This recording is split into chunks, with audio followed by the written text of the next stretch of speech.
You think you own a cat? I have bad news.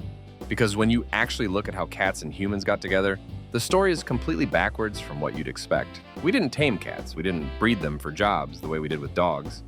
Cats looked at us, decided we were useful, and moved in on their terms, changed almost nothing about themselves, and got an entire species to worship them. So here's the real question. Did we domesticate cats, or did cats domesticate us? Let's talk about it. To see how weird cats are, you have to compare them to dogs. Dogs we made for tens of thousands of years. Humans took wolves and shaped them. Bred the friendly ones, the helpful ones, the ones good at hunting or guarding. We turned a wolf into a chihuahua. That is our doing. Dogs were a project. Cats, there was no project. Nobody sat down and decided to tame the wildcat. There's no ancient human breeding program for cats. The leading story is stranger than that. Cats weren't domesticated by us at all. Cats domesticated themselves. And it all started with a pile of grain. About 10,000 years ago, humans did something new. We started farming. And farming meant storing food. Big stores of grain.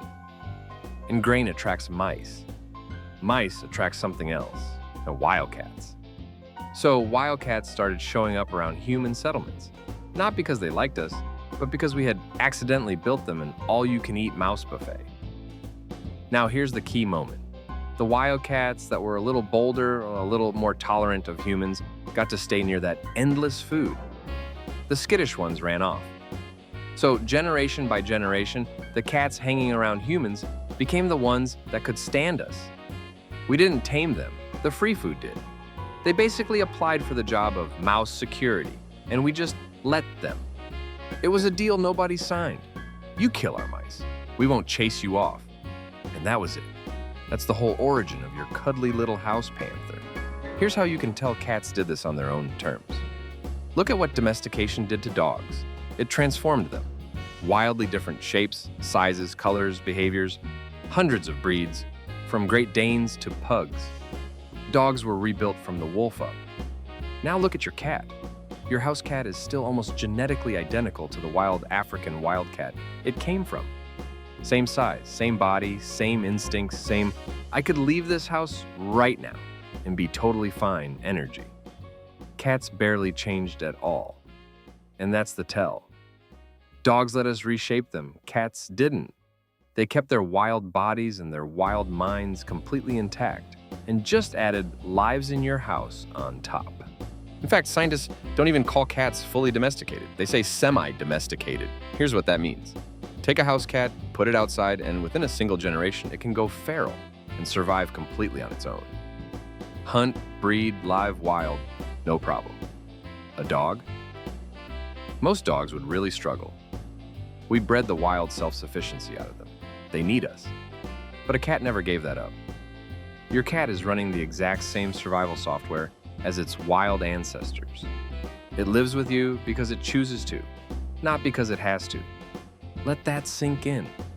Every day your cat is making a decision to stay, and it wants you to know it. And here's where it gets a little suspicious. Cats didn't just move in. They developed tools aimed specifically at us. Take the meow. Adult cats barely meow at each other. The meow is mostly something they do at humans. They basically invented a language pointed straight at us. And the purr. Cats can slip a special frequency into their purr, one that sounds unsettlingly like a human baby crying. And your brain is wired to respond to a crying baby. You can't ignore it. So when your cat wants feeding, it can hit a sound that pushes the exact button in your brain that says, drop everything and take care of this. Cute face, big eyes, baby-like cry. Whether they mean to or not, cats come equipped with the toolkit that hijacks human caregiving. And it works. It works incredibly well. So let's go back to the question. We love the story where humans, the smart species, tamed the animals.